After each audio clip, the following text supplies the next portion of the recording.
সূরা নিসার শুরুতে আল্লাহ পাক রব্বুল আলামিন আল্লাহ পাককে ভয় করার কথা উল্লেখ করেছেন। এরপরে মানুষের হক, আত্মীয়র হক, বিবাহ শাদীর বিধান, সামাজিক বিধান, তারপরে মানুষ ইন্তেকাল করলে কার সম্পদ কে কতটুকু পাবে সে বিষয়। এই একই নিয়মে আল্লাহ পাক বলতে বলতে আল্লাহ রাব্বুল আলামিন অবশেষে এসে বললেন কার সাথে কার বিবাহ বৈধ হবে, বৈধ হবে না। এক কথায় আমরা যে এতদিন পর্যন্ত সূরা নিসা থেকে শুরু থেকে 25 নম্বর আয়াত পর্যন্ত যে বিষয়গুলো জেনেছি বা বলেছি, এটা হলো সামাজিক বিধান, পারস্পরিক কার সাথে কি হক জড়িত। গত সপ্তাহে 25 নম্বর আয়াতের মাধ্যমে এটার একটা ধারাবাহিকতা শেষ হয়। এখন যে তিনটি আয়াত আমরা তেলাওয়াত করলাম, শুনলাম, এই তিনটি আয়াত হলো একটা ভূমিকা। এই তিনটি আয়াত এই 24, 26, 27, 28 এই তিনটি আয়াতের ভূমিকা 29 নম্বর আয়াতের আগে, 29 নম্বর আয়াত সামনে আসবে ইনশাআল্লাহ। আগামী তাফসীরে আমরা 29 নম্বর আয়াত জানবো। ওই আয়াত বোঝার জন্য, ওই আয়াতের প্রস্তুতির জন্য এই তিন আয়াত ভূমিকা হিসেবে আল্লাহ পাক উল্লেখ করেছেন। আমরা বোঝার জন্য ভূমিকা করি, আল্লাহ পাকের কোনো ভূমিকার প্রয়োজন হয় না। ভূমিকাটা কি? এতদিন পর্যন্ত পিছন থেকে যে আয়াতগুলো এসেছে এগুলো সামাজিক বিধান, মানুষের সাথে মানুষের ভাব। সামনে যেটা আসতেছে এটা হলো লেনদেন সংক্রান্ত, লেনদেন, বেচা কেনা ইত্যাদি। তার আগে আল্লাহ পাক রব্বুল আলামিন বলেন ইউরিদুল্লাহু লিইউবাইয়িনা লাকুম, আল্লাহ তোমাদের জন্য বিস্তারিত বর্ণনা করতে চান, বিস্তারিত বর্ণনা করতে চান, সব বিষয়গুলো, সব মাসআলাগুলো জানাতে চান। ওয়ায়াহদিয়াকুম সুনানাল্লাযীনা মিন ক্বাবলিকুম, আর তোমাদের পূর্বে যারা অতিবাহিত হয়েছে, চলে গেছে, তাদের রীতিনীতি, তারা যেই পথ অনুসরণ করে পুরস্কারের পথ পেয়েছে, পুরস্কার পেয়েছে, তাদের পথে আল্লাহ পাক তোমাদেরকে চালাতে চান। তার মানে বোঝা গেল আল্লাহ পাকের যে বিধান, যে বর্ণনা, এই বিশ্লেষণ অনুযায়ী যদি কেউ বান্দা চলতে থাকে, এই চলাটা হলো তাদের মতো চলা। আর তারা ভালো পথে চলে যেভাবে সফল হয়েছে, পরবর্তীতেও যারা আছে এরাও ভালো পথে চলে, তারাও সফল হয়ে যাবে। যেমন রোজার আয়াতে আসছে ইয়া আইয়ুহাল্লাযীনা আমানু কুতিবা আলাইকুমুস সিয়াম কামা কুতিবা আলাল্লাযীনা মিন ক্বাবলিকুম লাআল্লাকুম তাত্তাকুন, তোমরা রোজা রাখো যেভাবে তোমাদের পূর্ববর্তী উম্মতরা রোজা রেখেছে, তারাও কাজ করে সফল হয়েছে। সুতরাং আমরা যদি সফলতা অর্জন করতে চাই, এই আয়াতের মেসেজ হলো আমরা সফল হতে চাইলে আমাদের পূর্বে যারা চলে গেছে তারা যে পথে সফলতা অর্জন করেছেন, আমাদেরও ওই পথেই সফলতা অর্জন করতে হবে। নতুন কোন নিয়ম, নতুন কোন পদ্ধতি, নতুন কোন অবলম্বন এর দ্বারা সফলতা কখনোই আসতে পারে না। নতুনত্বের মধ্যে চোখের শীতলতা আছে, কানে শুনতে ভালো লাগে, মুখ দিয়ে বলতে ভালো লাগে, কিন্তু এর মধ্যে আল্লাহ পাকের সন্তুষ্টি নেই। এই জন্য হাদিসের মধ্যে রাসূল কারীম সাল্লাল্লাহু আলাইহি ওয়াসাল্লাম আব্দুল্লাহ ইবনে মাসউদ বলেছেন, মান কানা মুস্তান্নান, যে ব্যক্তি অনুসরণ করতে চায়, মাল্লাস্তান্না বিমান কদমাত, সে ব্যক্তি যারা ইন্তেকাল করেছে, যারা চলে গেছে, হেদায়েতের পথে চলে, যারা দুনিয়া থেকে বিদায় নিয়েছে, এদের পথে যারা চলে।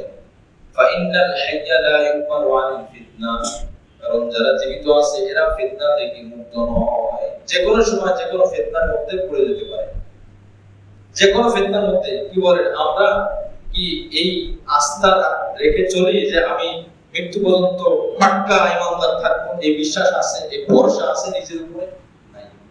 ডান দিক থেকে ইমানের হামলা, বাম দিক থেকে আকীদার হামলা, সামনে থেকে আমলের হামলা, পিছন থেকে শয়তানের হামলা, চতুর্মুখী হামলার শিকার একজন মুমিন সে বাঁচবে কিভাবে? একদিকে কুফরের ফিতনা, একদিকে বেদাতের ফিতনা, আরেকদিকে বাতিল ফিতনা, আরেকদিকে বিভিন্ন দল, ভ্রান্ত দলের মুআজ্জাজ হাজিরিন।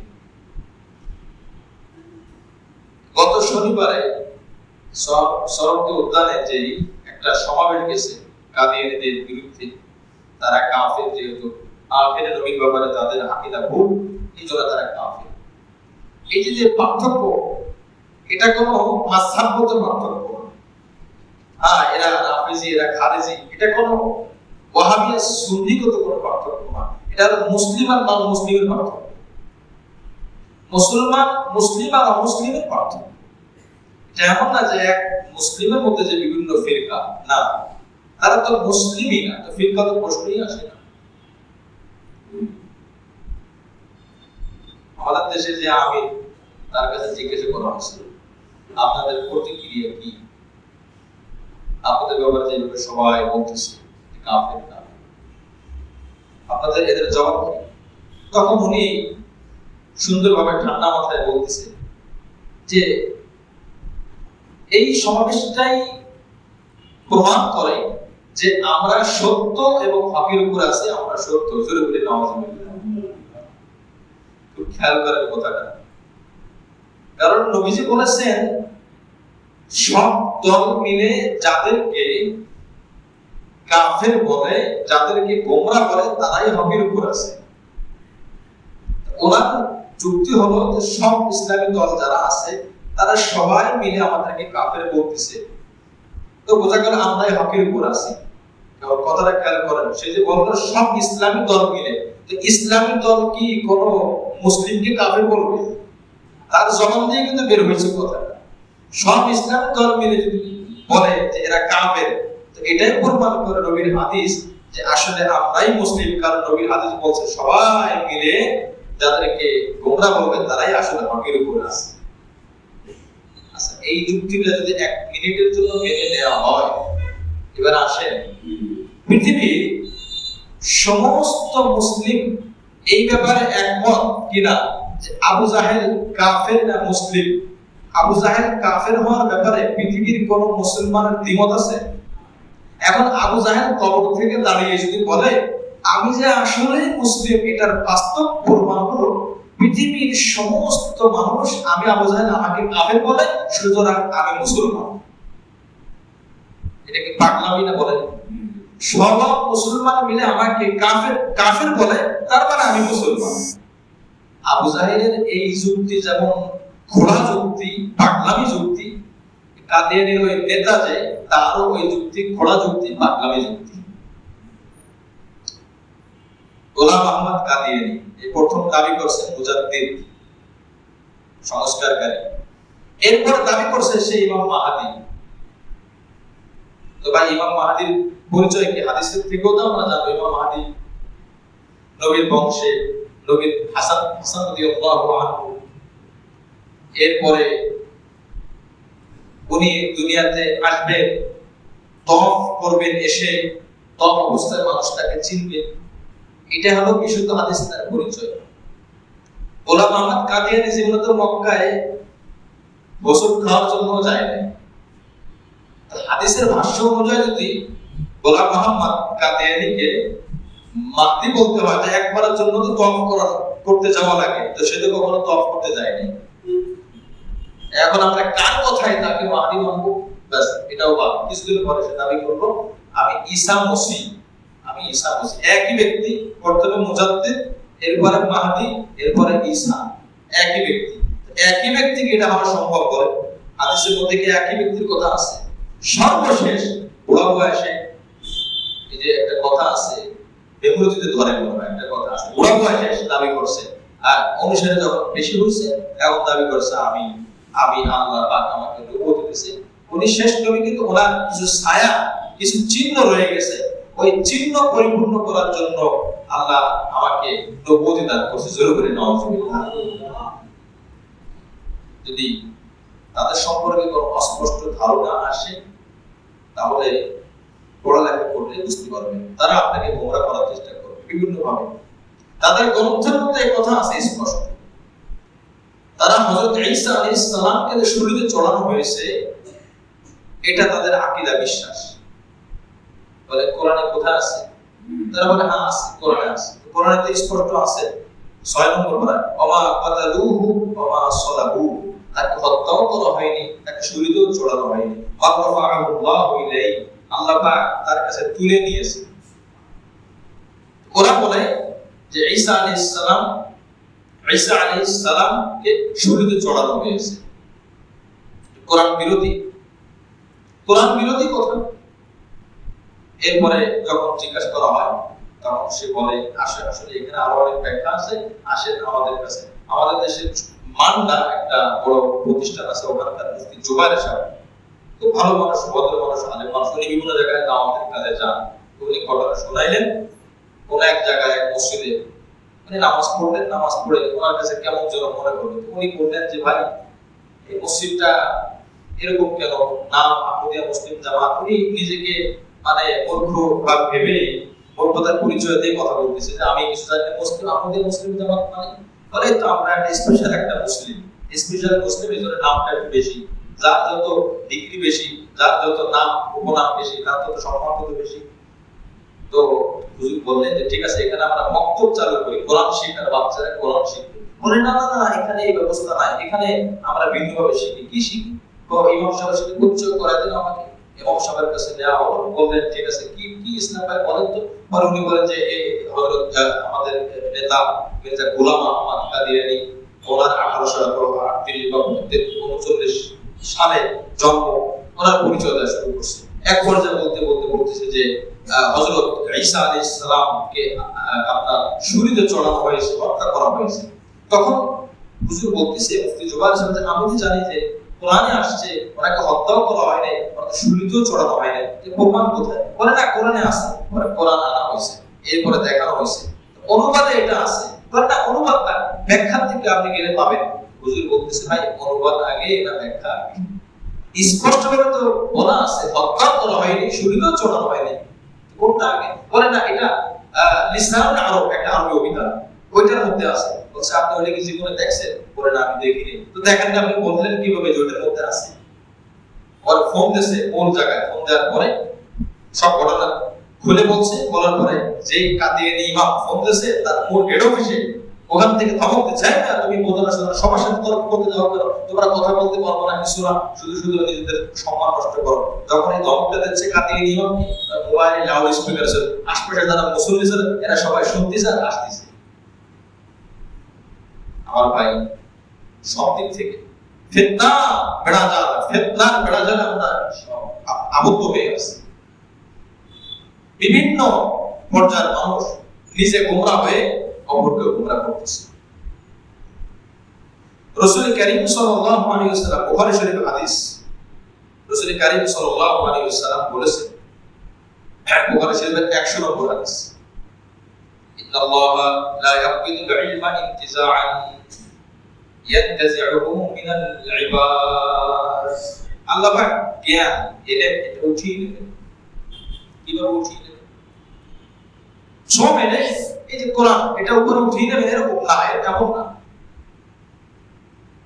আল্লাহ রাসূল বলেন ওয়ালাকিন ইয়াকবিদুল ইলমা বিকবদিল উলামা, কোরআন সুন্নাহর জ্ঞান যাদের ভিতরে আল্লাহ পাক জমা রেখেছেন এদেরকে তুলে নেবেন। এদের তুলে নেওয়ার মাধ্যমে এলেম উঠে যাবে। এখন প্রশ্ন আসে, তো আমরা তো ইসলাম ধর্মের চর্চা করেওয়ালা, ইসলাম ধর্মের চর্চা, ইসলাম ধর্মের গ্রন্থ তো দিন দিন বেশি দেখতেছি, তো উঠে যাচ্ছে কই? রাসূল বলেছেন ব্যক্তি উঠে যাবে তাই এলেম উঠে যাবে। আমরা বলবো যে না, আমরা তো সংখ্যা বেশি দেখতেছি, আমরা বলবো কিতাব তো বেশি দেখতেছি, উঠে যাচ্ছে কোথায়? সহজে বোঝা যায় আমাদের নবীর কাছে যে এলেম ছিল, পৃথিবীর কোন নবী না, সব নবী মিলে কিছু এলেম আছে নাই। তো আমার নবী উঠে গেছে, তার মানে এলেমের দরজা বন্ধ হয়ে গেছে। সাহাবায়ে কিরামের কাছে যেই পরিমাণে ইলম ছিল ওই পরিমাণে ইলম আমাদের কাছে আছে নাই। সাহাবারা উঠে গেছে, ইলমের অবস্থা আরো দুর্বল হচ্ছে, শোচনীয় হচ্ছে, গোমরাহি বাড়তেছে। সাহাবাদের যুগে কত গোমরাহি ছিল বলে? ছিল না। ইলম ছিল, তাজা তাজা ইলম। একবার উঠে কি হবে? হাত্তা ইযা লাম ইয়াবনি আলিমা, কোরআন সুন্নাহর সহি জ্ঞান অর্জনকারী কমে যাবে, পাওয়া যাবে না। মানুষের প্রয়োজন দেখা দেবে। ডাক্তার যদি এলাকায় না থাকে, রোগ কিন্তু মানুষের সাথে থাকে। ইত্তাখাযান নাসু রুউসান জুহালা, মানুষের মাসলার প্রয়োজন হবে, আলেমের কাছে জিজ্ঞাসা করবে, আলেম তো পাবে না, তাই এখন সাধারণ মানুষ নিজেরা নিজেদের কাছে জিজ্ঞাসা করবে, ভাই এই ব্যাপারে কি মাসলা আছে, এই ব্যাপারে তোমার কি কোনো কিছু জানা আছে? দেখবেন বিভিন্ন সময় গল্পের আসর যদি হয়, চায়ের দোকান, বিভিন্ন মজলিসে 10 জন 5 জন থাকে, পৃথিবীর যে কোনো মাসলা যত কঠিন জটিল যা হোক আপনি ওখানে পেশ করবেন, ওই 10 জনের মধ্যে থেকে একটা সমাধান চলে আসবে। কি বলেন কথা ঠিক না? অথচ 10 জনের অবস্থা এমন, কোরআনটা দেখে সহি করে করতে পারে না। যে কোনো মাসলা দেখেন ওখান থেকে একটা জবাব পেয়ে আসবে। জানি না, পারি না, আমার জানা না, এটা বলার মানুষের বড় অভাব। যে মাসলাতে আপনি পরীক্ষা করে দেখেন, এক থেকে 10 জন 20 জন মানুষ আছে, নামাজ কালাম মোটামুটি পড়ে, মোটামুটি কোরআন পড়তে পারে, রোজা কালাম করে, মাসলা ছাড়া ভাই এরকম একটা মাসলা কি হতে পারে? তখন এক একজন এক একটা বলবে, 3-4 জনটা মিলে একটা মাসলা দাঁড়ায় যাবে। তো আল্লাহ রাসূল এই কথাই বলতেছে, ইত্তাখাযান নাসু রুউসান জুহালা, মানুষ জিজ্ঞাসা করবে, জানতার কাছে জিজ্ঞাসা করবে। ইঞ্জিনিয়ারের কাছে যদি আমার পেট ব্যথা হচ্ছে, আমি কি ওষুধ খাবো জিজ্ঞাসা করে। ডাক্তারের কাছে যদি বাড়িটা বানাবো, কোন ইট লাগাবো, কোন সিমেন্ট লাগাবো, যে অবস্থা হবে। উকিল সাহেবের কাছে যদি জিজ্ঞাসা করা হয় আমার মাথা ব্যথা, কার কাছে দেখাবো। এখানে যেমন ওই বিপরীত অবস্থা, সঠিক সিদ্ধান্ত নেওয়া যাবে না ডাক্তারের কাছে। ইসলামের এই জ্ঞান, ইসলামের বিধান জিজ্ঞাসা করার দ্বারা সঠিক জ্ঞান অর্জন করা যায় না। সাহাবায়ে কেরাম, একজন ইমাম ছিলেন ইমাম মাসরুক রাহমাতুল্লাহ আলাইহি, ইমাম বড় তাবী ছিলেন। 1400 কিলোমিটার দূরে রওনা দিয়েছে, 1400 কিলোমিটার দূরে গিয়েছে একটা বিষয়, একটা শব্দের উদ্দেশ্য জানার জন্য। সূরা হাশরের মধ্যে শব্দটা আছে যে এই শব্দটা, এটা হলো সর্বনাম। এই সর্বনাম দ্বারা উদ্দেশ্য কে? সর্বনাম মানে সে, তুমি, আমি। সে, আল্লাহ পাক বলছেন সে, অর্থাৎ যে ব্যক্তি এই কাজটা করেছে।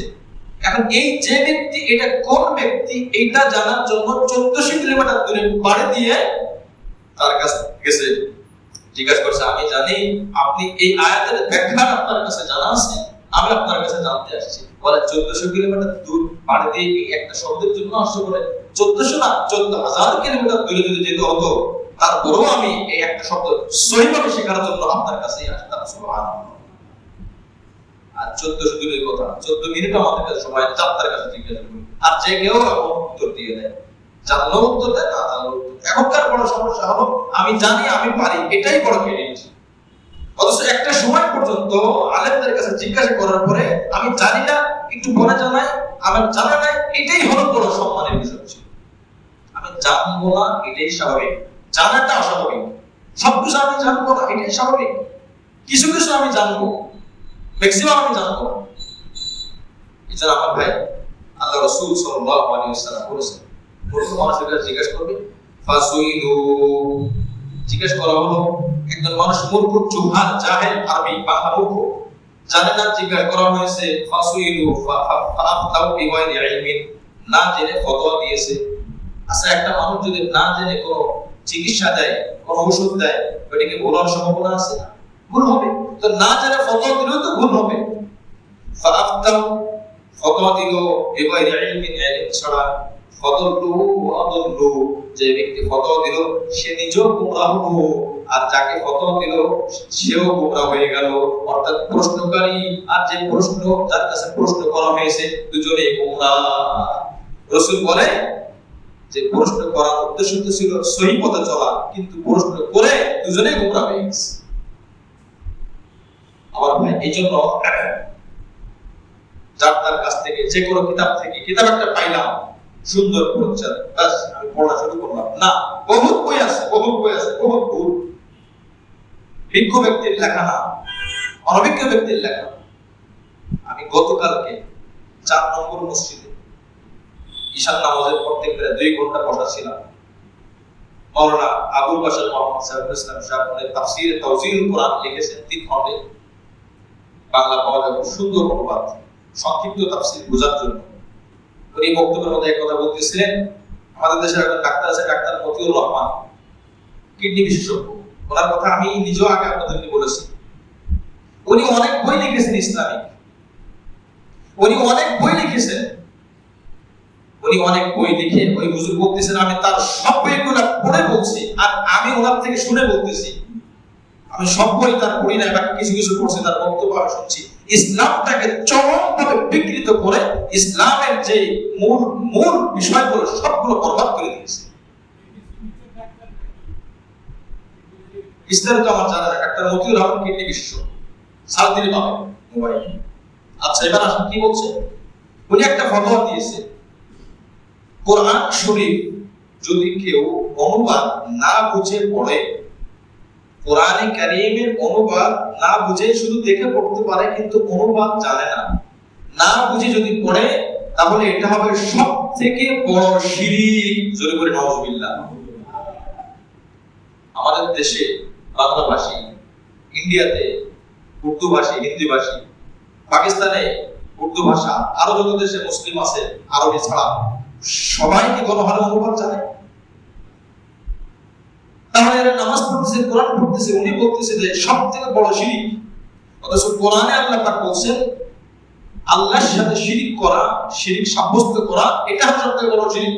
ইন্না শিরক, সবথেকে বড় শিরক এটা। আর উনি বলতেছেন যে কোরআন শরীফের অর্থ না জেনে পড়া এটা সবথেকে বড় শিরক। এটা ওনার বইয়ের মধ্যে লেখা আছে। তাহলে ওনার বক্তব্য অনুযায়ী যারা কোরআনের অনুবাদ জানে না, অর্থাৎ সমস্ত মানুষই জানে না, ধরতে গেলে বেশিরভাগ মানুষই জানে না, সবাই কি শিরক করতেছে? কি বলে আমরা শিরক করতেছি। তো ওনার ফতোয়া অনুযায়ী মুশরিক, নাউজুবিল্লাহ। সমস্ত মানুষকে গণহারে মুশরিক বানিয়ে দিচ্ছে। এর একটা মাত্র কারণ, এর কারণ কি? সহিহ তরিকায়, সহিহ পদ্ধতিতে উনি কোরআন সুন্নাহ শেখে নাই। এই জন্য উনি কোরআন শিখো জুহাল, বুখারী শরীফের 100 নম্বর হাদিস অনুযায়ী উনি মূর্খ, উনি গণ্ড মূর্খ। উনি কি মূর্খ বলেন? গণ্ড মূর্খ। ফাদাল্লু ফাদাল্লু, ও গোমরাহ হয়েছে এবং ওদেরকে গোমরাহ করেছে। ওনার বইয়ের মধ্যে এক আশ্চর্য বিষয়, কয়জন মানুষ জানে কোরআন শিরক অর্থ না বুঝে পড়ে? সবথেকে বড় শিরক। তাহলে নামাজ পড়েও শিরক করতেছি, রোজা রেখেও শিরক করতেছি, হজ করেও শিরক করতেছি। এই কথা এরকম একটা আর আরো আছে। তার মধ্যে আরেকটা একটু আগে বলেছি আমি। উনি ওনার বইয়ের মধ্যে লিখছেন, ওনার তাফসীরে যুগের জ্ঞানের আলোকে কোরআনের তাফসীর, এটা প্রথমে লেখা ছিল, পরে চেঞ্জ হয়েছে কিনা জানি না, মনে হয় এটাই আছে। যুগের জ্ঞানের আলোকে কোরআনের তাফসীর, যুগের জ্ঞান কেন্দ্রিক কোরআনের তাফসীর, এই নামটাই চরম মারাত্মক ভ্রান্ত নাম। কারণ যুগের জ্ঞান পরিবর্তন হয়, যুগের গবেষণা পরিবর্তন হয়, যুগের বস্তু পরিবর্তন হয়। কখনো সূর্য ঘোরে দাবি করা হয়, কখনো পৃথিবী ঘোরে দাবি করা হয়, কখনো দুইটাই ঘোরে দাবি করা হয়। দুনিয়ার জাগতিক যারা জ্ঞানী, তাদের জ্ঞানের গবেষণা করতে করতে অনেক সময় পিছনেরটা ভুল ধরা পড়ে না, আগেরটা বলছিল পরের ঠিক। তো যুগের জ্ঞানের পরিবর্তন হয় যেহেতু, তাহলে তো যুগের জ্ঞানের আলোকে কোরআনের তাফসীর যদি হয়, যুগের জ্ঞানের উপর নির্ভর করে যুগের জ্ঞান কেন্দ্রিক কোরআনের তাফসীর, যুগের জ্ঞান ভুল হলে তাফসীর ভুল হবে, যুগের জ্ঞান পরিবর্তন হলে তাফসীরের পরিবর্তন হবে। অথচ আল্লাহ পাক এই কোরআনটাকে অপরিবর্তিত, অপরিবর্তনশীল বানিয়ে আল্লাহ পাক কোরআনকে নাযিল করেছেন। কথা বলে ঠিক কি? তো ওনার তাফসীর এই লেখাটার মধ্যে চরম মারাত্মক।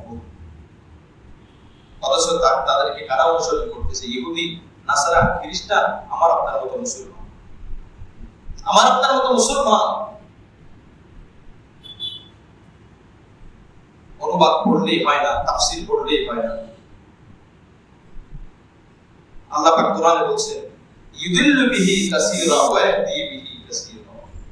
এই কোরআন দিয়ে একদল মানুষ গোমরাহ হবে। তার বাস্তব নমুনা হলো মতিউর রহমান। বাস্তব নমুনা, ইউদিল্লু বিহি কাসীরা ওয়া ইয়াহদি বিহি কাসীরা। কোরআন দিয়ে গোমরাহ বাস্তব নমুনা কাদিয়ানীদের। কোরআন এরা তো কোরআনের ব্যাখ্যা করে। কাদিয়ানীদেরকে আমরা যতই কাফের বলে, তারা তো নিজেদেরকে মুসলিম বলে, কিন্তু তারা ব্যাখ্যা তো দেয় কোরআনের। কোরআনের ব্যাখ্যা দিয়ে তারা বলে মুসলিম, আর আমরা কোরআনের ব্যাখ্যা দিয়ে বলি তারা কাফের।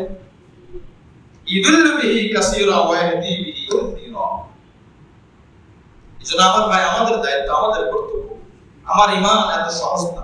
আমার ঈমান যে কারোর কথা আমি দিতে পারি না, পরিবর্তন করতে পারি না। আমার আমল যে কারোর কথা আমি পরিবর্তন করতে পারি না। এটা আমার দায়িত্ব, ঈমানের দায়িত্ব। আল্লাহ পাক রব্বুল আলামিন আমাদের সকলকে ঈমান সহি করা এবং মজবুত করার তৌফিক দান করেন, আমিন। এজন্য সব জায়গায় ফতোয়া দিতে যাব না, সবার কাছে ফতোয়া জিজ্ঞাসা করব না। একদিন দেখতেছে একজন লোক, এক রিকশাওয়ালার ভাই, আমি ছোট কথা ধরে বলছি না, তারা তো পড়ালেখা সুযোগ পায় নাই, না জানাটা স্বাভাবিক, জিজ্ঞেস করতে ভাই এই মাসলাটা কি বলতো, উনি আর একটা বলে দিচ্ছে, উনি ওনার মাথায় টিভি দেখছেন, উনি ওনার মতো বলে দিচ্ছে। এতে কোনো দরবাদার নিয়ম নাই, এতে কোনো লাইসেন্স লাগে না। গাড়ির লাইসেন্স ছাড়া গাড়ি চালালে 1000 টাকা জরিমানা, এখানে তো তা নাই। এই জন্য যে কেউ বলতে পারে, যার জন্য এই ইসলামের এই করুণ অবস্থা। আমার ভাই, এই জন্য আল্লাহ পাক রব্বুল আলামিন বলেন, ওয়াহদিয়াকুম সুনানাল্লাযীনা মিন ক্বাবলিকুম ওয়া ইয়াতুবু আলাইকুম। তোমাদেরকে আল্লাহ পাক হেদায়েত দিতে চান, যারা হেদায়েত পেয়ে দুনিয়া থেকে বিদায় নিয়েছে, তাদের পথে চলার দ্বারাই একমাত্র কি আর বলেন ভাই, হেদায়েত আসবে। নতুন কোন আমার আলাদা নেতার দরকার নেই। যে বিষয়ে স্পষ্ট, যে বিষয়ে কোনো ফাটল নাই, গোমরাহ নাই, এই বিষয়ে অনুসরণ করতে পারি। আর যদি কোনো বিষয়ে সংঘর্ষ হয়, ঈমানের সাথে টকরাও না, আমলের সাথে সংঘর্ষ লাগে, ধাক্কা লাগে, আমি এই ক্ষেত্রে তাকে আমি মানতে পারতেছি না। আর যদি এটাকে বাদ দিয়ে আমি অন্ধভক্ত হয়ে মানি, তখনই হবে কখনো বিদআত হয়ে যাবে, কখনো শিরক হয়ে যাবে। এজন্য আমরা ইসলাম মানবো ইসলামের গণ্ডির মধ্যে থেকে, ইসলামের জায়গা থেকে ইসলাম মানা, মসজিদের মধ্যে থেকে জামাত হাজির হওয়া। মসজিদ বাদ দিয়ে মাঠের মধ্যে যদি কেউ নামাজ পড়ে, নিয়ত করছে মসজিদের আওয়াজ তো মাঠেও শোনা যায়, মাঝখানে কোনো কাতারের সংযোগ নাই, মাঠের মধ্যে নামাজের নিয়ত করছে, ইমামের পিছনে, তার নামাজ হবে না। মাসআলা, তার নামাজ হবে না, কাতারের সংযোগ নাই। বলে আমি তো ইমামের অনুসরণ করতেছি। আপনি কিভাবে? আপনি তো আপনার নিয়ম অনুসরণ করতেছেন, আপনি সংযোগের ভিতরে নাই, আপনি আওয়াজকে অনুসরণ করতেছেন, আওয়াজ। এজন্য আল্লাহ পাক বলেন, ওয়াহদিয়াকুম সুনানাল্লাযীনা মিন ক্বাবলিকুম। তোমাদের পিছনে যারা অতিবাহিত হয়েছেন, যারা হেদায়েত পেয়েছেন, তাদের পরে তোমাদেরকে আল্লাহ পাক হেদায়েত দিতে চান। আচ্ছা, যারা হেদায়েত পেয়ে মারা গেছে, তারা কি গোমরাহ হওয়ার নতুন করে সুযোগ আছে? নাই। কিন্তু যারা জীবিত আছে, হেদায়েতের উপর আছে, এরা গোমরাহ হওয়ার সুযোগ আছে। এজন্য আমি এদেরকে মানবো যতক্ষণ হেদায়েতের উপর থাকবে, যতক্ষণ এদের পথে চলবো, ততক্ষণ হেদায়েতের উপর থাকবে, যতক্ষণ ইমামের পিছনে ইক্তেদা করবো, ততক্ষণ ওযু অবস্থায় ইমাম ইমামতি করবে, যতক্ষণ ইমাম এসে ঘোষণা দিল, ভাই আমার আজকে ওযু না, এতদিন তো ওযু সহকারে নামাজ পড়াইছি, আজকে এক মিনিট ওযু করার সুযোগ পাই নাই, চলেন দাঁড়াই আল্লাহু আকবার বলে। এই ঘোষণা দিয়ে যদি ইমাম সাহেব তাকবীর দেয়, একজন মুসল্লি ইক্তেদা করবে, কি বলে? ভুলেও করবে না, ভুলেও করবে না। শুধু এই একটা ঘোষণা, ঘোষণাটা যদি মিথ্যাও হয়, তারপরে কেউ তাকবীর দেবে না। কেন দেবে না? যে না, সম্ভব না। কারণ আপনার জানা আছে যে বেওযু ইমামের পিছনে, বেওযু, এমনকি নবী আলাইহিস সালামও বেওযু কোনোদিন নামাজ পড়ান নাই, পড়াইছেন। একদিন নবী আলাইহিস সালাম হুজুরা কাতার থেকে আসে ফজরের নামাজে, এসে দাঁড়িয়ে গেছে কাতারে, ইকামত চলতেছে বা শেষের দিকে। নবী আলাইহিস সালাম বলেন, এই তোমরা কিছুক্ষণ অপেক্ষা করো। ঘুম থেকে আসছেন, এরপরে নবী বাসার মধ্যে ঢুকলেন, কয়েক মিনিট পরে আবার মসজিদে আসে নামাজ পড়ালেন। সাহাবায়ে কেরাম বলেন, আমরা দেখতেছিলাম নবীজির মাথা থেকে পানি পড়তেছিল। ঘটনা কি ছিল? নবীজির উপরে গোসল ফরজ ছিল, নবী আলাইহিস সালাম ঘুম থেকে উঠে আসছেন, তো গোসল করার কথা খেয়াল নাই। তো নবী এসে, আচ্ছা খেয়াল যে নাই, এটা কি এমনি এমনি হয়েছে নাকি আল্লাহ করাইছেন? এটার মধ্যে একমত আছে। নবীকে যত আমলের মধ্যে নবী যে আল্লাহ পাক করিয়েছেন, এটা উম্মতকে শিক্ষা দেওয়ার জন্য। উম্মত কি করবে? বেশ অনেক বছর আগে মদিনার ইমাম আব্দুর রহমান হুযাইফি, বুজুর্গ ইমাম, লম্বা দাড়ি, সুন্নাতের অনুসরণকারী, উনি মাগরিবের নামাজে ইকামত হয়ে গেছে। ইকামত হওয়ার পর আমি স্পষ্ট দেখতেছিলাম, ভিডিওর মধ্যে পিছন দিক থেকে দেখা যাচ্ছে ইকামত হয়ে গেছে। আমি তাকবীর থেকে ঠিক ওই মুহূর্ত থেকে শরীরে হাওয়া পড়া, এটা করতেছে। এবারে বলতেছে ইন্তাদিরু দাকিকা, ইন্তাদিরু দাকিকা, ঠিক এভাবে দুইবার বলছে। আপনারা 1 মিনিট অপেক্ষা করেন, আরবি বাংলা অনুবাদ, আপনারা 1 মিনিট অপেক্ষা করেন। উনি গেলেন, 2-3 মিনিট পর ওযু করে এবার আবার আসেন। তার মানে বোঝা গেল ওযু ছাড়া নামাজ হয় না। নবী আলাইহিস সালাম তাহারাতুল নামাজ পড়াইছেন, কিন্তু কোন মুসল্লিদেরকে যদি বলা হয় যে আমার ওযু নাই, তারপর একদিন কিছু হবে না, আসেন ইমাম সাহেব ফতোয়া দিয়েছে, মনে করেন ভাইরা একদিন করলে কোনো সমস্যা নাই, একদিন মিথ্যা কথা বলে কি সমস্যা, আবার মাপ চেয়ে দেব, একদিন ওযু ছাড়া নামাজ পড়ি আল্লাহর কাছে মাপ চেয়ে দেব, একদিন রোজাটা নষ্ট হয়েছে আল্লাহর কাছে মাপ চেয়ে দেব, অসুবিধা কি? কোন মুসল্লি নামাজ পড়বে কেন পড়বে না? তারা ইমামকে অনুসরণ করে নামাজের ভিতরে, যতক্ষণ ইমাম আছে হকের উপরে। ইমাম ওযুর উপর থাকা মানে হকের উপর থাকা, ওযুর উপর নাই হকের উপর নাই। এটা যদি আমরা বুঝে থাকি, এই জন্য আমার জীবনের সব ক্ষেত্রে আমি অনুসরণ করব যারা হেদায়েত পেয়ে ইন্তেকাল করছেন, তাদের পথকে, তাদেরকে তো অনুসরণ করা সম্ভব না। তারা যেই পথে চলে চলে চলে চলে, মনে করেন 10 বছর আগে একজন মানুষ হজে গিয়েছে, যেই পথ দিয়ে বিমানে, আমার তো ওই পথে যেতে হবে, কি বলে ওই পথে গেলে আমি হজে যেতে পারবো। আমি যদি এখন কি বলে আপনার চায়নার টিকিট কেটে আমি হজ নিয়োগ করি, ওই বিমানে কি আমাকে হজে নিয়ে যাবে? আমার পিছনে যারা হজে গিয়েছেন তারা যেই নিয়ম ফলো করে গেছেন, ওই নিয়মটা ফলো করলে আমি মক্কা নগরীতে পৌঁছানো সম্ভব। তো আল্লাহ এই কথাই বলতেছেন। আমি এটা বিভিন্ন ভাবে বলার চেষ্টা করলাম যে যারা হেদায়েত পেয়েছে, ওই পথে যারা চলে তাদেরকে তুমি অনুসরণ করতে পারো, তাদেরকে তুমি অনুসরণ করতে পারো যারা চলে, আর ওই পথে যারা চলে তাদেরকে অনুসরণ করো। এরপর আল্লাহ পাক বলেন ওয়া তুবা আলাইকুম, আল্লাহ পাক তোমাদেরকে মাফ করতে চান, তোমাদের অপরাধ হয়, তোমাদের অনেক ভুল ত্রুটি হয়ে থাকে। আল্লাহু আলিমুল হাকীম, আল্লাহ পাক জ্ঞানী, আল্লাহ পাক প্রজ্ঞাময়। আল্লাহু ইউরিদু আন ইয়াতুবা আলাইকুম, আল্লাহ পাক তোমাদের অপরাধ মাফ করতে চান, তোমাদের ক্ষমা করুন, তোমাদের অপরাধগুলো আল্লাহ পাক মাফ করতে চান। ওয়া ইউরিদুল লাযীনা ইয়াত্তাবিউনা আশ-শাহওয়াতি আন তামিলু মাইলান আযীমা, কিছু মানুষ এমন আছে তারা তোমাদেরকে কুফরবৃত্তির অনুসরণ করে গোমরাহ করতে চায়। আসলে মতিউর রহমান মাদানী গোমরাহ করতেছে, কাদিয়ানী গোমরাহ করতেছে, বিদআতের সাথে জড়িত গোমরাহ করতেছে, যত ফিরকা বাতিল আছে গোমরাহ করতেছে। এরাও নামাজ পড়ে, আমরাও নামাজ পড়ি, গোমরাহ। আল্লাহ পাক বলতেছেন একদল মানুষ আছে কুফরবৃত্তির অনুসরণ করে, নফসের তাবেদারি হয়ে, অনুসারী হয়ে গোমরাহ হয়ে যাচ্ছে। তোমরাও যেন অনুসারী হও, এটা তারা চায়। যারা গোমরাহ তারা মানুষকে গোমরাহ করতে চায়। এজন্য আমাদের উচিত হলো আমরা গোমরাহ ওষুধ খরিদ করব না, গোমরাহের মতো চলবো না। শুনতে অনেক ভালো লাগতে পারে, যৌক্তিক মনে হতে পারে, কিন্তু আমার যৌক্তিকের জায়গা বাদ দিয়ে সত্যিকার জায়গাগুলো ফলো করা। এজন্য আল্লাহ পাক বলেন ওয়াইরিদুল লাযীনা ইয়াত্তাবিউনা আশ-শাহওয়াতি আন তামিলু মাইলান আযীমা, যারা নফসের অনুসারী হয়, যারা কুফরবৃত্তির অনুসরণ করে গোমরাহ হয়েছে, তারা তোমাদেরকে গোমরাহ করতে চায়। আন তামিলু মাইলান আযীমা, তোমরা যেন পরিপূর্ণ গোমরাহ হয়ে যাও, পরিপূর্ণ ত্রুটি করো। 26-28 নম্বর আয়াত, ইরিদুল্লাহু আন ইউখাফফিফা আনকুম, আল্লাহ পাক চান তোমাদের বিধানকে, তোমাদের উপর বিধানকে হালকা করতে।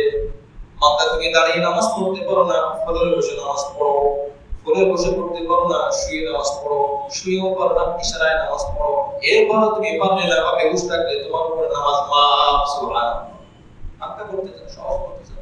মাথা তুমি সফরে আসো, রমজান মাসে রোজা রাখা ফরজ, কিন্তু তুমি সফরে থাকার কারণে তোমার স্বাধীনতা দেওয়া হয়েছে, তুমি রোজা নাও রাখতে পারো, বাকি পরে কাজা করে কাজা করবা।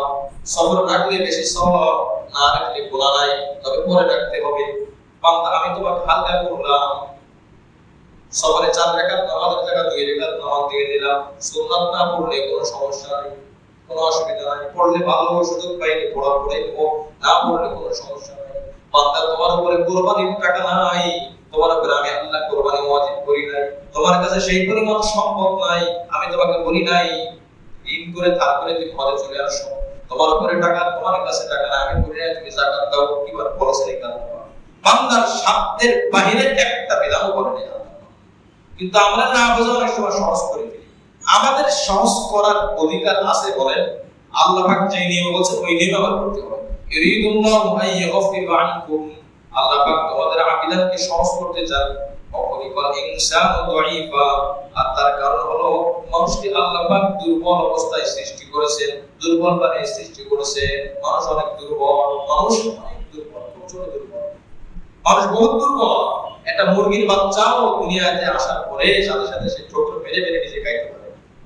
একটা গরু বাচ্চাও দুনিয়াতে আসার পরে বের হয়ে সে তার 2-10 মিনিট পরে হাঁটা শুরু করে, দৌড়াদৌড়ি শুরু করে, মায়ের কোথায় খাবার আছে সে খুঁজে পায়।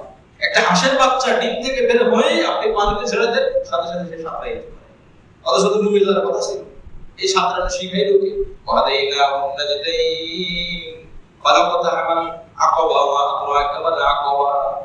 আল্লাহ পাক রব্বুল আলামিন সবাইকে শিক্ষা দিয়ে পাঠিয়েছেন, কিন্তু মানুষকে দুর্বল বানিয়ে পাঠিয়েছেন। মানুষ দাঁড়ানো শিখতে শিখতে 1 বছর লাগে, হাঁটতে দৌড়ানো শিখতে শিখতে 2 বছর লাগে। দুনিয়ার স্বাভাবিক খাবার খাইতে 6 মাস 1 বছর লেগে যায়। একটা মুরগির বাচ্চা এসেই ধান ফুটে ফুটে খায়, আর আমরা মানুষ হয়ে দুর্বল। কিছু জায়গায় বান্দা অনেক দুর্বল, দৈহিক ভাবে মানুষ দুর্বল, আত্মিক ভাবে মানুষ দুর্বল, শয়তানের কাছে মানুষ দুর্বল। কিন্তু আল্লাহর সাহায্য যদি কেউ চায় আর সঠিক পথে চলে, আল্লাহ পাক তাকে তার আমল করা সহজ করে দেন। সুবহানাল্লাহ। এজন্য আমার ভাই 3 আয়াতের 7 নির্দেশ হলো আল্লাহ পাক বলেন, তোমাদের কাছে সবকিছু আমি স্পষ্ট বর্ণনা করে দিয়েছি। আমি আল্লাহ কখনো কোরআনে, আমার হাবিব কখনো হাদিসে। সুতরাং অস্পষ্ট কোনো দিন, কোনো অস্পষ্ট বিষয় নাই। এবং অনুসরণ করার ক্ষেত্রে যারা হেদায়েত পেয়ে সহিহ পথে চলে ইন্তেকাল করেছেন, তাদের পথ অনুসরণ করুন। তারা হেদায়েত পেয়েছে এই পথে। দেখি আমি সাহাবীদের পথ, সাহাবীদের জীবনী পড়ি, সাহাবীদের জীবনী পড়লে হাদিস খুঁজে পাওয়া যায়, আর হাদিস খুঁজে পাইলে কোরআন খুঁজে পাওয়া যায়। সুবহানাল্লাহ। আপনি সাহাবীদের জীবনী, সাহাবীদের কথা ছাড়া কি হাদিস পাবেন? তার কারণ সর্বশেষে গিয়ে হাদিসের যে বর্ণনাকারী রাবী তিনি হবেন সাহাবী। কোন সাহাবীর নাম ছাড়া হাদিস গ্রহণযোগ্য না। যদি বলা হয় এই হাদিসটা সরাসরি গ্রহণ করছেন বাইতুল মুকাদ্দাম ইমাম সাহেব, খতিব সাহেব, আল্লাহ রাসূল থেকে, এই কথাটাকে বিশ্বাস করা যাবে? 1400 বছর আগে নবী চলে গেছেন দুনিয়া থেকে, আর উনি এখন প্রত্যেক হাদিস বর্ণনা করেন। সাহাবীর কথা, সাহাবীর হাদিস ছাড়া, মানে রাসূল থেকে বর্ণনা করেছেন, হয়তো রাসূল থেকে শুনেছেন বা রাসূলের কোন আমল দেখেছেন, এটা ছাড়া ওই হাদিস তো গ্রহণযোগ্য না। তো সাহাবীর কথা, সাহাবীর জীবনী ছাড়া হাদিস পাওয়া যায় না। আর হাদিস ছাড়া কোরআন খুঁজে পাওয়া যায় না। কারণ কোরআনের ব্যাখ্যাকারককে আল্লাহ পাক দুনিয়াতে আগে পাঠিয়েছেন। কোরআনের ব্যাখ্যাকারককে আমাদের নবীজি মুহাম্মদ রাসূলুল্লাহ সাল্লাল্লাহু আলাইহি ওয়াসাল্লাম 40 বছর তার জীবনটাকে সাজিয়ে মানুষের সামনে পেশ করেছেন। দেখো, ইনি কিছুদিন পরে কোরআনের মুফাসসির হবে, ইনি কিছুদিন পরে কোরআনের ব্যাখ্যাকারক হবে, ওনার ব্যাখ্যা গ্রহণ করতে হবে। এইজন্য আয়াত অল্প, ব্যাখ্যা অনেক বেশি। লাখ লাখ হাদিস আজ পর্যন্ত পৃথিবীতে যত মুহাদ্দিস আছে কেউ এই কথা বলতে পারে নাই। হাদিসের নির্দিষ্ট সংখ্যা এই কয়টা। এই কথা বলা সম্ভব কোরআন 30 পারা, 31 পারা নাই, হবেও না। 114 সূরা, 15 সূরা হবে, সম্ভাবনা নাই। যে কটা অক্ষর আছে ঠিক সেই কয়টাই আছে, বাড়ার কোনো সম্ভাবনা নাই, নির্দিষ্ট, এবং সবাই জানে। কিন্তু হাদিস কেউ বলতে পারবে না এই কয়টা হাদিস। নবী 23 বছর জীবনীতে কত কাজ করেছেন, কত কথা বলেছেন, এগুলা সব বলা সম্ভব না। কেউ কেউ কিছুটা বলার চেষ্টা করেছে। পৃথিবীতে সম্ভাব্য কম বেশ 12 লক্ষ হাদিস পাওয়া যায়। শুরু করে সুবহানাল্লাহ। কত লক্ষ হাদিস? 12 লক্ষ। বুখারী শরীফের মধ্যে আছে কয়টা? পুনরাবৃত্তি ছাড়া আরো 4000, আর পুনরাবৃত্তি সহকারে 7500, 7275 পাচ্ছেন। সিয়াসতের সংবিধান বুঝলেও আপনি 50,000 হাদিস পাবেন না, 40,000 হাদিস পাবেন না। তাহলে বাকি হাদিসগুলো কোথায় গেল? সব মুসনাদ আহমদের মধ্যেই তো আছে 40,000 হাদিস। মুসান্নাফ ইবনে আবি শাইবার মধ্যে তো আছে 25,000 এর উপরে হাদিস। অথচ মুসান্নাফ ইবনে আবি শাইবা এই হাদিসের লেখক যিনি, ইনি ইমাম বুখারীর সরাসরি শিক্ষক, উস্তাদ, শায়েখ। আহমদ বিন হাম্বল ইনি সরাসরি ইমাম বুখারীর শায়েখ, ইমাম বুখারীর উস্তাদ। মুআজ্জাজ হাজিরিন, এনাদের এই সব হাদিসের কিতাবের মধ্যে হাদিস এভাবে বের করা হয়েছে 12 লক্ষ করে। এইজন্য রাসূল করিম সাল্লাল্লাহু আলাইহি ওয়াসাল্লাম সব বর্ণনা করে দিয়েছেন, কোথাও কোনো অস্পষ্ট নাই। এরপর আল্লাহ পাক বলেন, আমি তোমাদের মাফ করতে চাই, তবে কিছু মানুষ তোমাদেরকে গোমরাহ করতে চায়, সতর্ক থাকো। আল্লাহ পাক নিজেই বলছেন তোমাদেরকে গোমরাহ করবে। এখন তো আমাদের দায়িত্ব হলো বুঝে বুঝে চলা। যদি আল্লাহ কিছুই না বলতেন তাহলে আমরা ডাক্তার মতিউর রহমান মাদানীকে মানতাম। আমি একজনের নাম দিয়ে উদাহরণ দিচ্ছি। শেষে বলেন, তোমাদেরকে আমি আল্লাহ সহজ করতে চাই, তোমাদের যেভাবে সহজ হয় আমি আল্লাহ জানি। আমার বান্দাকে বডি আমি আল্লাহ বানাইছি, এই বডি কোন ভাবে চালাইলে সহজ হবে এটা আমি আল্লাহ জানি। এই জন্য আল্লাহ পাক মানুষকে দুর্বল বানিয়েছে। মানুষ সব দিক থেকে দুর্বল। মানুষ আল্লাহর কাছে সাহায্য চাবে। আল্লাহর কাছে সাহায্য ছাড়া আমাদের এক সেকেন্ড এক মিনিট বাঁচতে পারবে না। এজন্য সার্বক্ষণিক আল্লাহর সাহায্য চাবো। আল্লাহ পাক আমাদের সেই তৌফিক দান করেন। সকাল সন্ধ্যা যে আমলগুলো আছে আমলগুলো করবো। ফজর করে আমল, মাগরিবের পরে আমল যেগুলো আছে এগুলো আমরা করতে থাকবো। এগুলো যদি করি, মাগরিবের সময় যদি করি, ফজরের আগে মারা যায়, ফজরের সময় যদি করি, মাগরিবের আগে মারা যায়, সাথে সাথে আল্লাহ পাক তাকে জাহান্নাম থেকে মুক্তি দিয়ে জান্নাতে দিয়ে দিবেন। সুবহানাল্লাহ। কত আমল আছে। আয়াতুল কুরসি যদি কেউ পড়ে, পাঁচ ওয়াক্ত নামাজের পরে, আল্লাহ রাসূল সাল্লাল্লাহু আলাইহি ওয়াসাল্লাম বলেছেন, লাম মামনাহু মিন দুখুলিল জান্নাহ ইল্লা ইয়ামুত। আয়াতুল কুরসি 255 নম্বর আয়াত। জান্নাতে ঢুকাইতে একটা মাত্র প্রতিবন্ধক, সেটা হলো মউত। আয়াতুল কুরসি শুধু পড়লে হবে নাকি নামাজও পড়তে হবে? নামাজ না পড়লে আয়াতুল কুরসি পড়তে হবে না। ভূমিকম্প হচ্ছে, বিল্ডিং ধসবে, পড়ে যাবো, জান্নাতে চলে যাবো, নামাজ পড়লাম, আয়াতুল কুরসি হবে না। আয়াতুল কুরসি তো একটা প্যাকেজ। এটার জন্য তার খাম লাগবে, তো খামটা এনে নামাজ। খামের ভিতরে চিঠি নাই, ওই খাম পাঠালে কোনো লাভ আছে? এই জন্য আমার ভাই, দিনকে পরিপূর্ণ মানা আর আংশিক মানা। কখন কোথায় কার মৃত্যু আছে, মৃত্যু যখন আসবে আমরা কি ইচ্ছা করলে জোর করে বাঁচতে পারবো বলেন তো? আজকে যে ঘটনা গেছে, বাঁচার কোনো সম্ভাবনা ছিল? মানুষ বাঁচার জন্য কত রকমের পন্থা অবলম্বন করে। মানে এটা এখন হয়তো একটা হাস্যকর মনে হয়, কিন্তু মানুষ বাঁচতে কত চেষ্টা করে। স্বাভাবিক, আল্লাহ পাক বলছেন তোমরা বাঁচার চেষ্টা করো। বিপদ আসলে বাঁচার চেষ্টা করতে, নিজেকে তো আর ধ্বংসের দিকে ঠেলে দেওয়া যায় না। একজন শুনছি কোল বালিশ নিয়ে বের হয়েছে, মাথায় রেখে, যে যদি কোনো কিছু পড়ে মাথা ধরে সেফ থাকে, কি জন্য? আত্মরক্ষার জন্য। কিন্তু যদি আপনারা মারতে চান, কোনো টাকায় তো মারা গেছে কিছু মানুষ, তো আমাদের বিল্ডিং তো করতে পারবো। এই পরিমাণ ঝাঁকুনি হয়েও তো কত দেশে কত ক্ষতিগ্রস্ত হয়। এই যে আয়াতটা দিচ্ছেন, এই আয়াতটা আমার জন্য বোনাস। এটা আমার জন্য বোনাস, অতিরিক্ত। এটা আমার জন্য সংশোধন হওয়ার সুবর্ণ সুযোগ। এই জন্য আমার ভাই, আমার কাছে থাকা মৃত্যু থেকে বাঁচতে পারবো না। একজন বড় দার্শনিক বড় লেখক বলেছিলেন, মানুষ ইচ্ছে করলে যার থেকে বাঁচতে পারে সেটা থেকে মানুষ বাঁচার চেষ্টা করে না, আর যার থেকে বাঁচা সম্ভব না সেটা থেকে বাঁচার চেষ্টা করে। একটা হলো জাহান্নাম, আর একটা হলো মৃত্যু। ইচ্ছা করলে কি মৃত্যু থেকে বাঁচা যাবে বলেন? আমি গাড়িতে উঠছি, গাড়ি থেকে নামতে পারবো এই গ্যারান্টি নেই।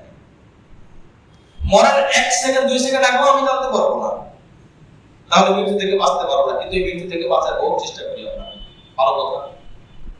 কিন্তু জাহান্নাম থেকে বাঁচার চেষ্টা করা মানুষের সাধ্যের মধ্যে আল্লাহ পাক করে দিয়েছেন, সেটা থেকে কেউ বাঁচার চেষ্টা করে না। মৃত্যু থেকে বাঁচার চেষ্টা করে, কিন্তু নামাজের মাধ্যমে জাহান্নাম থেকে বাঁচা যায়, সেই নামাজটা আদায় করে না। আচ্ছা, এবার বলেন, মৃত্যু থেকে বাঁচলে আমার কোনো লাভ আছে? আমি কি আজীবন বাঁচতে পারবো? যদি কথার কথা মেনেও না হয়, ইবলিসের মতো আমার হায়াত দেওয়া হয়েছে, তাও ইবলিস তো একদিন মরবে, তা আমার তো সেদিন মরতে হবে। তা আমার লম্বা বেঁচে থেকে লাভটা হয়েছে কি? এখন কথা হবে আমি প্রস্তুতি নিতে পারলাম কিনা। এজন্য সকাল সন্ধ্যা যে আমল আছে, এই আমলগুলো করতে থাকা। রাসূল কারীম সাল্লাল্লাহু আলাইহি ওয়াসাল্লাম হাদিসের মধ্যে বলেছেন, মাগরিবের পরে, ফজরের পরে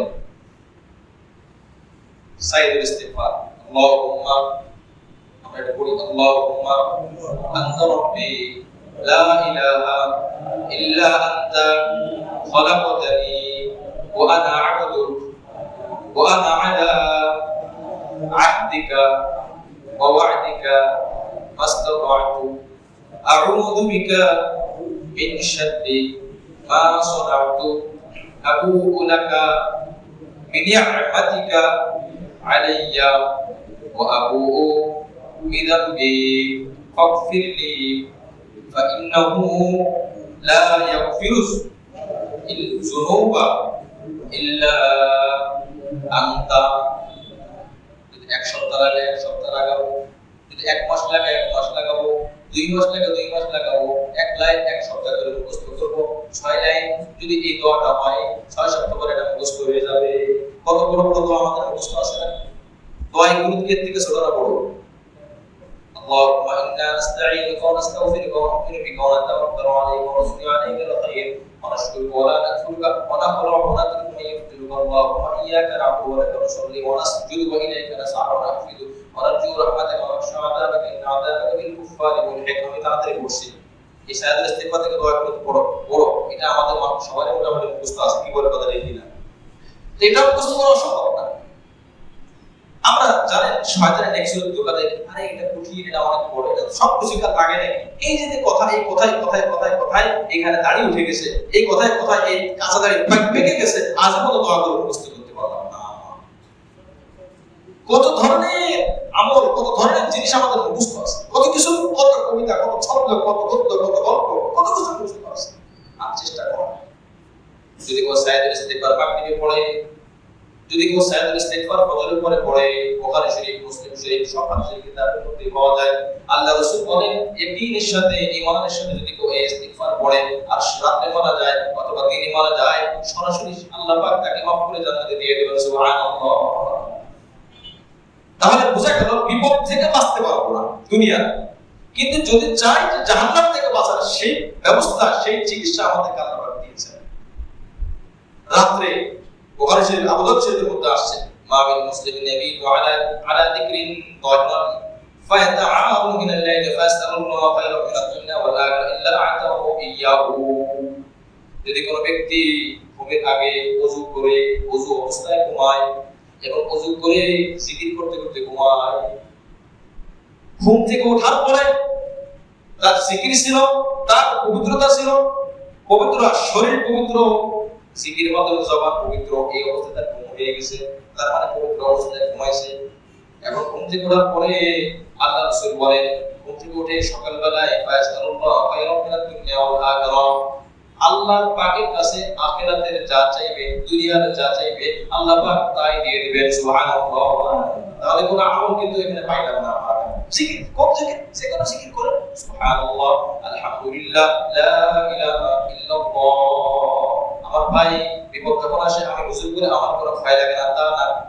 আমরাও বাঁচতে চাই, আমরাও মানুষ, সবার মধ্যে রক্ত কষ্ট আছে, হুজুরদের মধ্যে রক্ত কষ্ট আছে, সবারই ভয় আছে। আজকে এক ভাই মাগরিবের পরে ফোনে একজন আসলে এই ভূমিকম্পে আমাদের শরীর কাঁপছে, এখন এটা যাচ্ছে না। উনি যে ভয়ের কথা বলতেছে, এই ভয়কে আমার কি আছে কি আছে না বলেন, সবার তো আছে। কিন্তু এখন কথা হলো আমি এখন আমল করে করে চেষ্টা করবো আল্লাহ মৃত্যু থেকে বাঁচতে পারবো না, ধরেন আল্লাহ আল্লাহ না করুক। মাগরিবের পরে একজন বড় কি বলে নামটা মনে নেই, উনি বলতেছিল যে 24 ঘন্টার মধ্যে আবারও হওয়ার সম্ভাবনা আছে। ভয়ানক একটা সংবাদ শোনাই দিলাম। আল্লাহ বাঁচাইলে সমস্যা নাই, চেষ্টা করতে হবে। এখন কথার কথা রাত 1টা বা 2টার সময় সবাই ঘুমিয়ে থাকে। এই মারাত্মক অবস্থা 10 সেকেন্ড, 20 সেকেন্ড, 30 সেকেন্ড যদি হয়, ঘুমের মধ্যে কি এই ছাগল থেকে ঘুম ভাঙে? কি বলে? ঘুম ভাঙবে না। ভবন ধসে আল্লাহ না করুন, আল্লাহ না করুন, আল্লাহ না করুন, মারা যায়।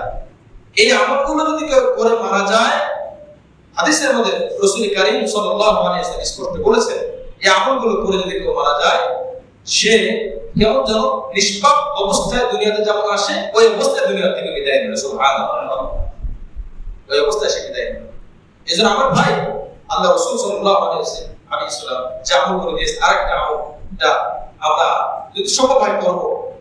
বিভিন্ন বিধানের মধ্যে আসছে, যদি কেউ রাসূল আলাইহিস সালাম বলেন বিছানায় যাওয়ার পরে একটাতে আলা শাক্কিল আইমা কানা নবী সাল্লাল্লাহু আলাইহি ওয়াসাল্লাম ইদা আওয়া ইলা ফিরাশিহি, যখন কেউ বিছানায় যায় না আলা শাক্কিল আইমা কাদে এরকম ঘুমাবে আর পড়বে আল্লাহুম্মা ওয়াজ্জাহতু ওয়াজহি ইলাইকা। আমরা পড়ি একবার আল্লাহুম্মা ওয়াজ্জাহতু ওয়াজহি ইলাইকা ওয়া আসলামতু নাফসি ইলাইকা ওয়া আলজাতু যহরি ইলাইকা রাহবাতান ওয়া রাহবাতান ইলাইকা লা মানজা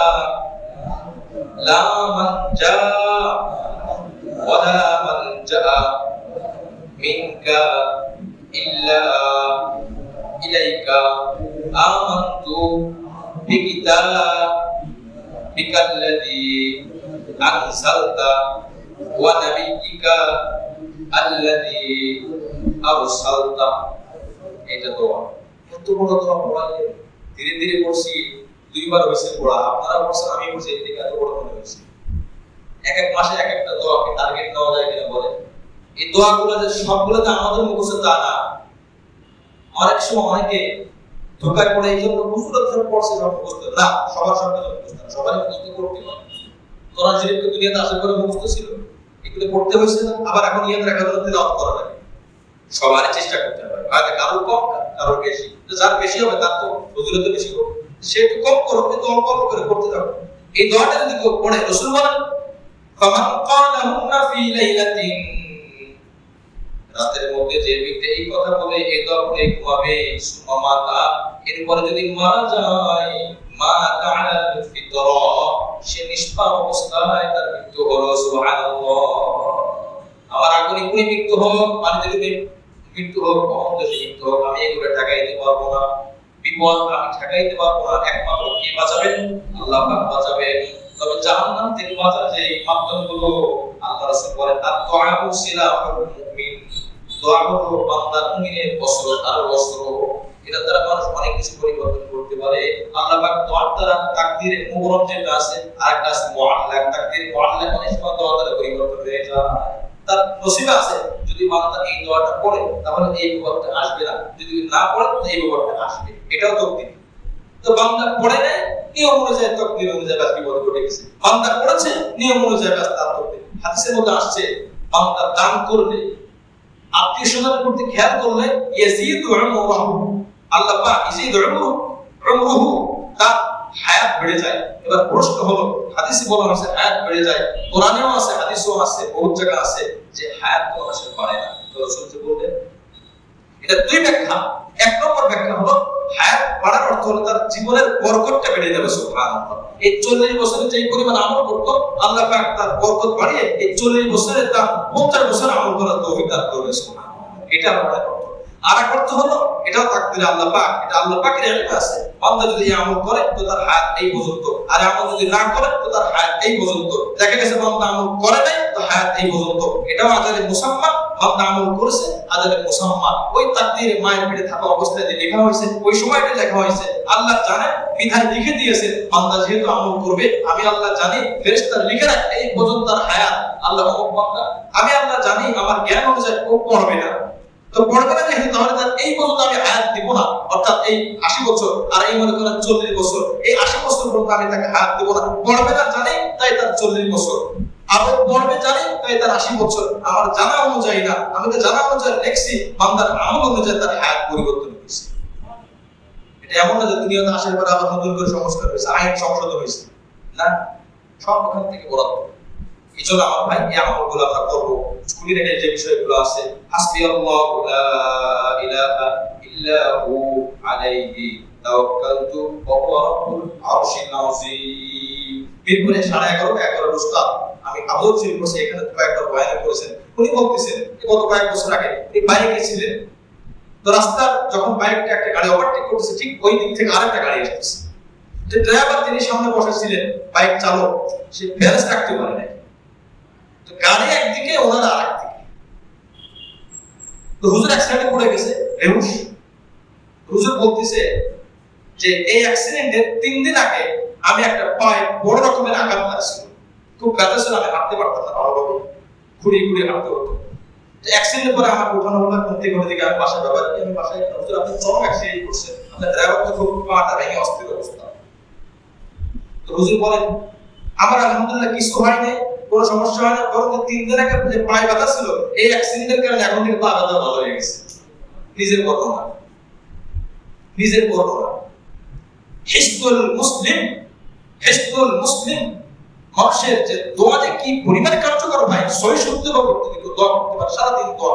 সফরে যাওয়ার আগে আমরা তো দোয়া করে সুবহানাল্লাহি সাকরানা আদা ওয়া কুল্লা রব্বিনি ওয়া ইন্না রাব্বিনা, তাহলে বলিটা তো আছে কোরআনের মধ্যে। আর অনেক দোয়া বেশি পড়েছে, অনেক দোয়া পড়েছে, 3 বার তাকবীর পড়েছে, সুবহানাল্লাহ পড়েছে, আল্লাহুম্মা আউবিনা আলাইনা সাবরান হাদা ওয়া কানা ওদা, এবং আল্লাহুম্মা ইন্না নাসআলুকা ফি সাফারিনা হাদা বিররা ওয়া তাকওয়া ওয়া মিন আমিলি মা তাদা। এখন সব মুখস্থ লিখে নেন, যে সফরে যাব, আমি গাড়িটা নিরাপদে পৌঁছানো আমার এটা মনের চাহিদা, কিন্তু আমি পৌঁছাতে পারবো এই গ্যারান্টি কি আমার আছে?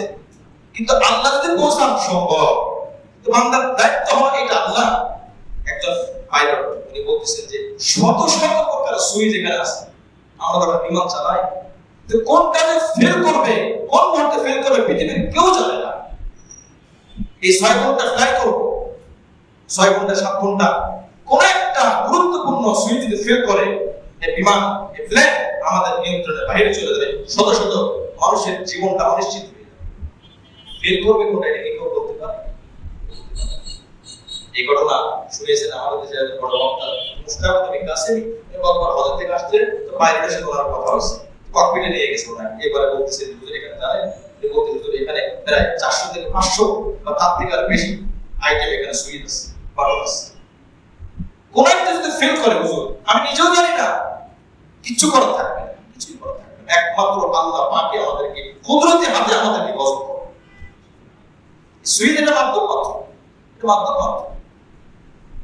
আমার ভাই এই জন্য এই দোয়াগুলো আমি কিছু আপনাদেরকে বিক্ষিপ্ত শোনালাম, এই জন্য আমরা একটু আগ্রহী হবো, রাজি আছেন ইনশাআল্লাহ? এই সমস্ত দোয়া এক একটা ফেরেশতা আছে, আল্লাহর ফেরেশতার মাধ্যমে বান্দাকে ইবাদত করবে। আর যদি বান্দার মওত হয়ে যায় কোনো দুঃখ নাই ওর জন্য, যে মারা গেছে কোনো আফসোস নাই, কারণ ও সরাসরি জান্নাতের টিকিট পেয়ে কবরে চলে গেছে। সুবহানাল্লাহ। আল্লাহ আমাদের সকলকে বেশি বেশি ওজিফা আমল এগুলো করা শিখে নেওয়া, এগুলো এক একটা করে কাগজে লিখে অনুবাদ সহকারে হোক যেভাবে উচ্চারণ সুবিধা মুখস্থ করে নেওয়ার আমল করবো। আল্লাহ আমাদেরকে সহজভাবে মুখস্থ করার ও আমল করার তৌফিক দান করেন।